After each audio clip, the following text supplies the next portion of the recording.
Faye, vous avez la parole. Mohamed Sall se prépare.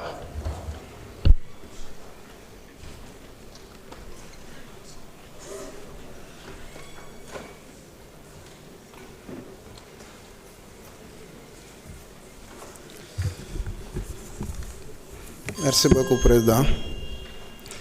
Cheikh Koli, 20 ans, région de Ziguinchor. Baye Cheikh Diop, 17 ans, région de Dakar. Cheikhouna Ndiaye, 22 ans, région de Dakar. Papa Sidi Mbaye, 20 ans, région de Dakar. Alassane Bari, 17 ans, région de Dakar. Mansour Thiam, Dakar. Famara Goudiaby, 19 ans, région de Ziguinchor. Sadio Kamara, 18 ans, région de Kolda. Moussa Dramé, 35 ans, région de Dakar. Massiré Gueye, 15 ans, région de Dakar. Cheikh Wad, 32 ans, région de Dakar. Bounama Silla Sagna, 14 ans, région de Ziguinchor. Chérif Abdoulaye Mané, 19 ans, région de Ziguinchor. Idrissa Goudiaby, 43 ans, région de Ziguinchor. Alexis Abdallah Diatta, 28 ans, région de Ziguinchor. Gora Diop, 27 ans, région de Dakar. Mamadou Korkaba, 22 ans, région de Ziguinchor.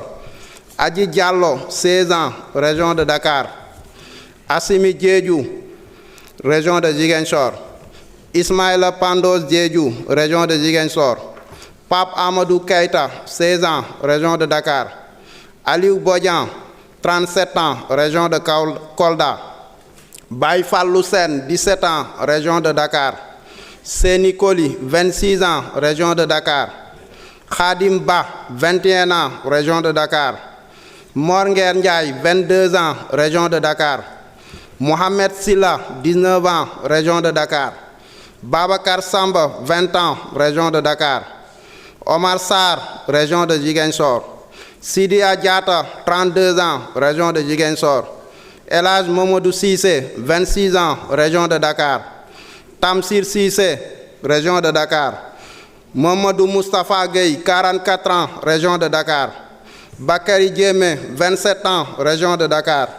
Serigne Fallou Sall, 17 ans, région de Dakar. Malang Mané, région de Dakar. Lassana Diarisso, 21 ans, région de Dakar.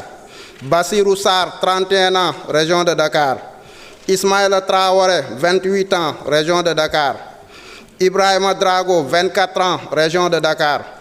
Mamadou Ndoye, 53 ans, région de Dakar. Ousmane Badio, 17 ans, région de Ziguinchor. Souleymane Sano, 25 ans, région de Ziguinchor.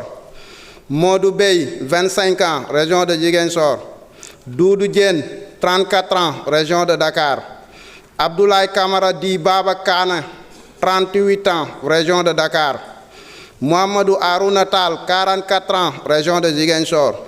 Ousmane Dia, 26 ans, région de Thiès. Modou Kanté, 24 ans, région de Ziguinchor. Baraba, 25 ans, région de Dakar. Mamadou Saliou Diallo, 43 ans, région de Kolda. Moustapha Badji, 40 ans, région de Ziguinchor.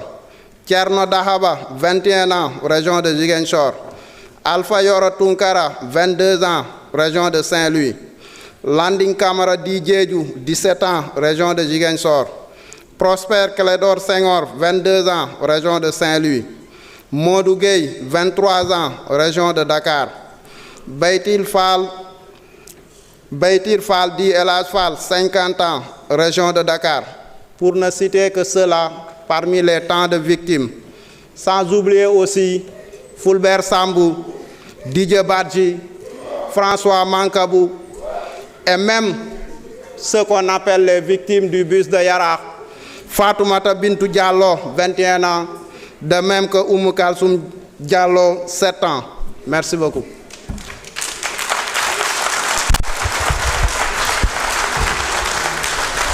Merci.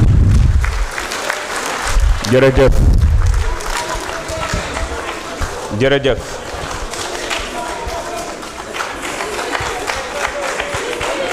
Jërëjëf.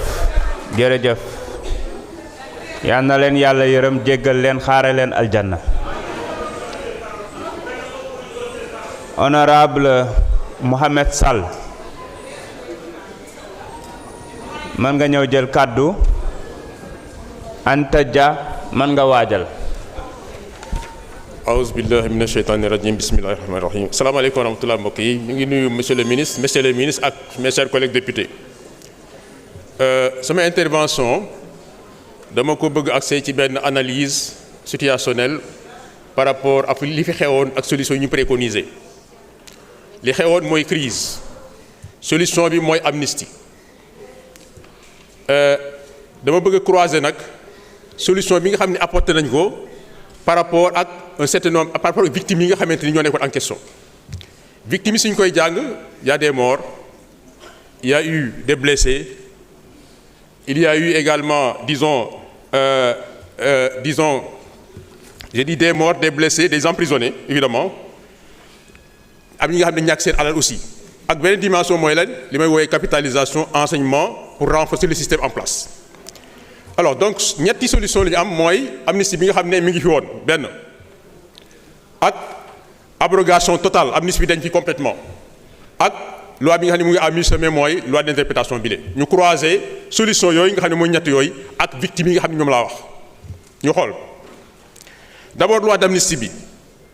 li ma gën a déplorer ci loi bi mooy lan mooy ay doomu aadama ñàkk ñii seen doom ñii seen jarbaat ñii seen sët mu am ci métit bu rëy ay nit tëju fenn même bu ñu ay député ne baal nañ leen sans am l'avis dañuy nga xamante ni ñoom la concerné naka la ñu ban a baalee lu mel ni faat bakkan te ñi nga xamante ñooy proches yi amuñ sax seen avis far muy souffrance sur souffrance ñàkk nañ seen doom souffrance la ñu xañ leen possibilité am justice également bu benn souffrance seen kaw ça c'est inadmissible.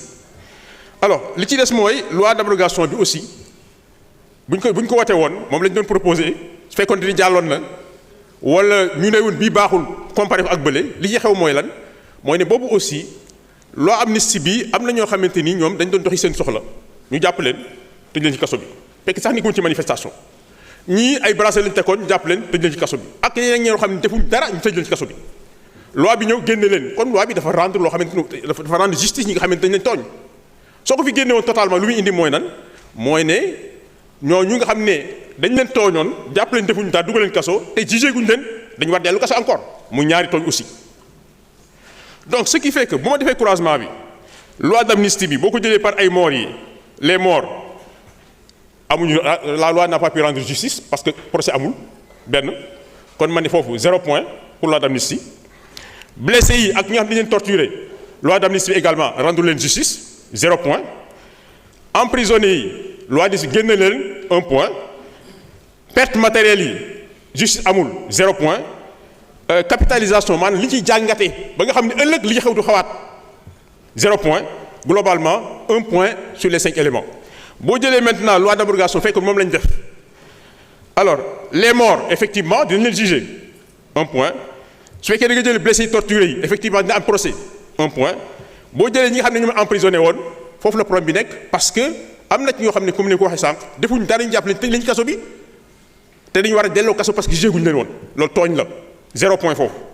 boo jëlee maintenant perte matérielle yi nga xamante ni am 1 point parce que dina am procès xëy na ñu indemniser leen boo jëlee également capitalisation bi dañ ci jàngat loo xam ne tax bu ëllëg suñ société du dellu ci lu mel nii 1 point muy 4 points boo jëlee maintenant loi d'amnistie bi.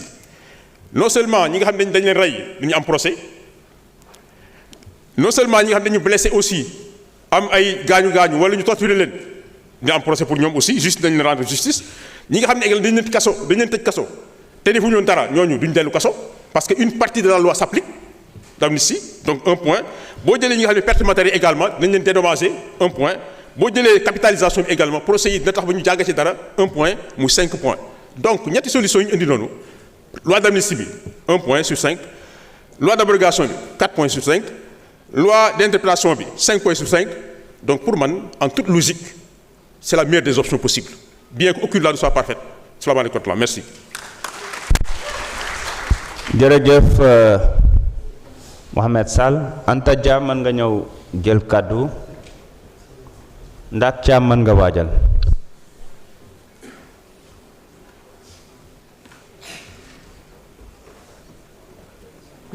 Asalaamaaleykum salaamaaleykum déwénet yi baal leen maax baal naa leen alors man loi bi dama koy voter sans état d'âme awma ci benn sikki sàkk ci sama biir bopp ndaxte ni ko suñu député Amadou Ba expliqué ñun comprendre nañ loi bi lan la wundu léegi ci olof boo nee amnistie mën naa am na ñoo xamante ne du ñu xam lan mooy amnistie amnistie mooy baale léegi ñu ne lan la ñuy baale